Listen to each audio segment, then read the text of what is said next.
Mr. Speaker, the essence of this motion is to afford this August House the opportunity to thoroughly consider amendments I have proposed to the bill with a view of substituting community service for incarceration.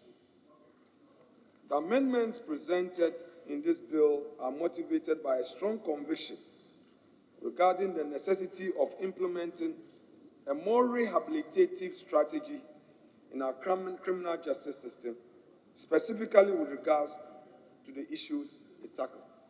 Mr. Speaker, the issue before us is behavioral, and it is my humble view that in dealing with behavioral matters, incarceration is not a solution. It makes the matter worse. That our court system should introduce a more humane, reformative, rehabilitative system where people who breach our laws, who sin against our legislation, would have an opportunity to reform and be reintegrated.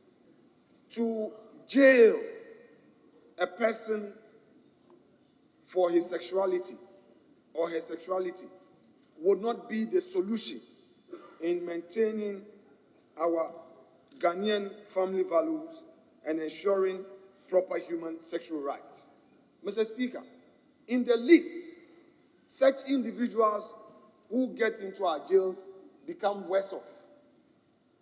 Mr. Speaker, as a law student, in my final year at Makola, upon visiting in Sawom with my colleagues, it became clear that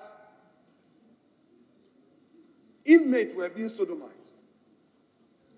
It became clear that people were rather getting deeper into that habit and that behavioral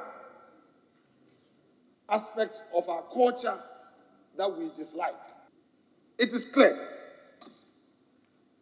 and I need to emphasize that without reservation, that this motion does not stem from any opposition to the bill in and by itself, but conversely, I wholeheartedly endorse the guiding principles and goals that inform this legislation. Nevertheless, Mr. Speaker, like I said, and for emphasis, I strongly hold the conviction that the integration of community service as an alternative to incarceration will substantially bolster the efficacy and compassion of our judicial system. I dare say, Mr. Speaker, that will be retrogressive should we insist as a House on a third reading with these incarceration provisions in the bill.